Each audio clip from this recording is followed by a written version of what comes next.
Today is Sunday, July 5th, 2026. Hey, beautiful people, and welcome back to For the Greater Good with Sunny Peoples. Today's episode explores an important force in human life, trust. Trust shapes our decisions, our relationships, our communities, and our hopes for the future. It influences how we see ourselves and how we connect with others. Yet, it is not something that appears instantly. It is built through patterns, experiences, challenges, and time. Today, we'll explore trust as a journey, beginning with ourselves, expanding to our families and closest relationships, extending into our communities and workplaces, and ultimately reaching toward the future we hope to create together. Every conversation about trust begins with one simple question: do I trust myself? Before we trust families, friends, institutions, or communities, we must first learn to trust our own judgment, values, and abilities. Self-trust is not believing that we will never fail. Self-trust is believing that even when we do fail, we can learn, adapt, and continue forward. We build self-trust by keeping promises to ourselves. We strengthen it when we act according to our values. Every time we face a challenge, make a difficult decision, or recover from disappointment, we create evidence that we can depend on ourselves. When self-trust is weak, we often second-guess our decisions, seek constant validation, or avoid taking risks. We may know what is right, but hesitate to act because we do not fully trust our own voice.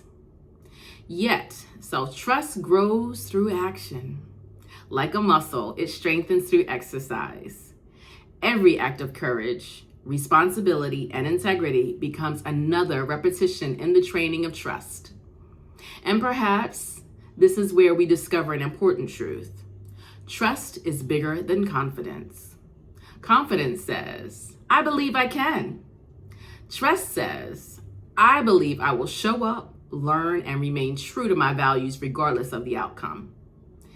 As important as self-trust is, trust was never meant to stop with the individual. Trust is something larger than ourselves. Human beings are deeply interconnected. From the moment we enter the world, we depend upon relationships. None of us succeeds entirely alone. Trust allows us to move from me to we into that concept of interdependence. It teaches us that our lives are linked with the lives of others. It reminds us that progress, healing, and growth are rarely individual achievements. More often, they are collective efforts. Trust connects generations, communities, and shared purposes. It is the invisible thread that allows people to work together towards goals they could never achieve alone. For the greater good, trust is not merely a personal virtue. It is a social resource. The first place most of us experience trust beyond ourselves is within our families and closest relationships. Family may be defined by blood, friendship, mentorship, or chosen relationships. Whatever form it takes, the inner circle becomes our first laboratory for trust. This is where we learn whether promises are kept, whether honesty is valued, whether vulnerability is safe, whether people remain present during difficult times. Trust within families is often built through countless small moments rather than dramatic events. A parent who shows up, a friend who listens, a sibling who supports, a partner who follows through. Over time, these actions become patterns, and those patterns become trust. Ironically, trust is also strengthened through conflict. Healthy families are not families without disagreement. Healthy families are those that learn how to navigate disagreement with respect, honesty, and care. When people work through conflict together, they discover that relationships can endure differences. Trust deepens because it has been tested. It becomes less theoretical and more real. As our circle expands, trust takes on a broader role. We begin trusting people we may not know intimately, but with whom we share responsibilities, goals, and experiences. In our workplaces, trust appears as reliability.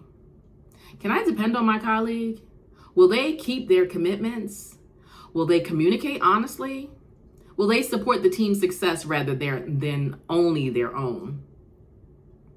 The most effective teams are not necessarily composed of the most talented individuals. They are often composed of people who trust one another enough to collaborate, communicate, and solve problems together. The same principle applies to communities. Strong communities are built on trust among neighbors, volunteers, educators, business owners, faith leaders, public servants, and just ordinary citizens. Trust shows up when people volunteer for community projects. It shows up when people listen to different perspectives. It shows up when neighbors support one another during difficult times. And it shows up when citizens participate in civic life because they believe their involvement matters. Trust transforms individuals into communities. Without trust, people remain isolated. With trust, people become connected. One of the greatest misconceptions about trust is that it grows during easy times. In reality, trust is often forged through challenge. Conflict reveals character. Struggle reveals commitment. Hardship reveals reliability. When individuals, families, teams, and communities face adversity together, they discover who remains present when circumstances become difficult. Trust is strengthened when people consistently show up during moments of uncertainty. This requires patience. It requires effort. It requires consistency. Trust is never entirely one-directional. It requires exchange.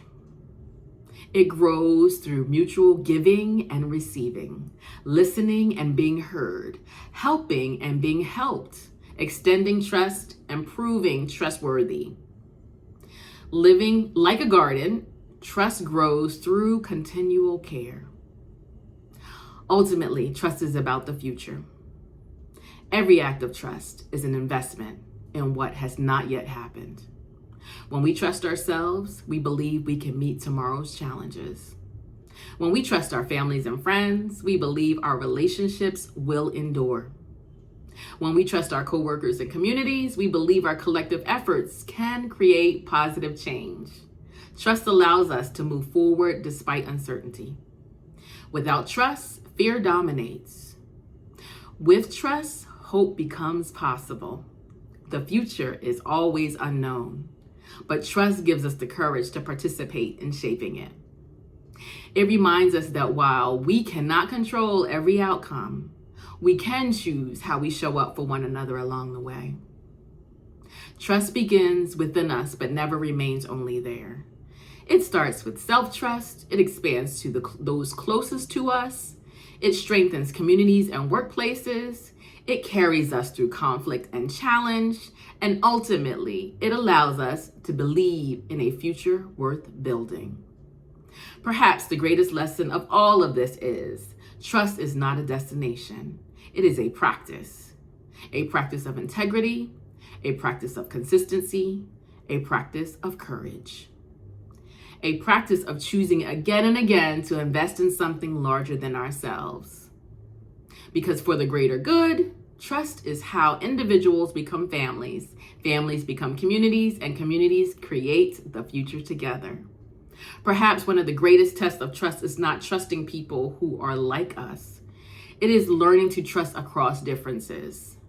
Trust is easy when people share background, beliefs, experiences, or perspectives.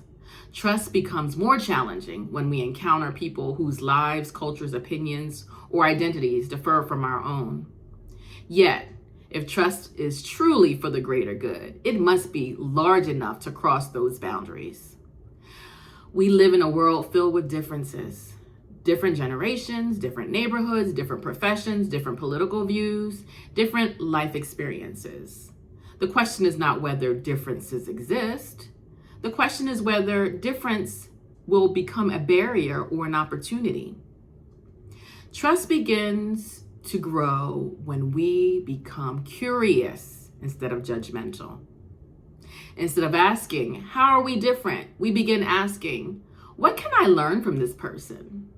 Trust across barriers does not require agreement on everything. In fact, trust and agreement are not the same thing. Two people can disagree deeply and still trust one another if they believe the other person is honest, respectful, and committed to mutual understanding. The foundation of trust across difference is not sameness. It is respect. Respect allows us to recognize the dignity of one another person, even when we see the world differently. It allows us to listen without immediately trying to win, persuade, or defend ourselves. And listening is one of the most powerful builders of trust. When people feel heard, they become more willing to hear others. When people feel understood, they become more willing to understand. Trust grows through that exchange. Often barriers begin to dissolve when people work together toward a shared purpose. Neighborhoods who may disagree on many things can still improve a park together. Co-workers with different perspectives can still solve problems together. Community members with different backgrounds can still care about creating safe neighborhoods, quality education, and opportunities for future generations. Shared goals often reveal a deeper truth. We have more in common than we initially believed. Trust across differences also requires humility. Humility acknowledges that no individual possesses the complete picture. Each person carries experiences, insights that others may not have. When we approach relationships with a willingness to learn, trust becomes possible. This does not mean ignoring real conflicts or pretending that differences don't matter. Rather, it means recognizing that trust is built when people engage those differences honestly, respectfully, and with a commitment to relationship. Some of the strongest trust is formed not because barriers never existed, but because people chose to cross them together. For the greater good, trust asks us to do something courageous. It asks us to move forward beyond the familiar, to listen before judgment, to seek understanding before agreement, to find common purpose amid differences. Because trust is not built by surrounding ourselves with people who like us, who are like us. Trust is built when we discover that despite our differences, we can still work together, learn from one another, and share responsibility for the future that belongs to us all. And perhaps that is one of trust's greatest gifts, the ability to transform strangers into neighbors, neighbors into partners, and differences into opportunities for connection. It's hot out there, y'all, but I heard Clayton Singleton say that the heat feels good, and I have to concur. Summer heat has a way of purifying. It scorches what no longer serves, dries what has become stagnant, and reminds us that growth often comes through the fire. In the same way, our trials can burn away the ills we carry, leaving us stronger, clearer, and renewed. Let the summer heat stand as a reminder, sometimes, that what feels like burning is really healing. Thank you for joining us. Until next time, continue building trust, one action, one relationship, and one day at a time.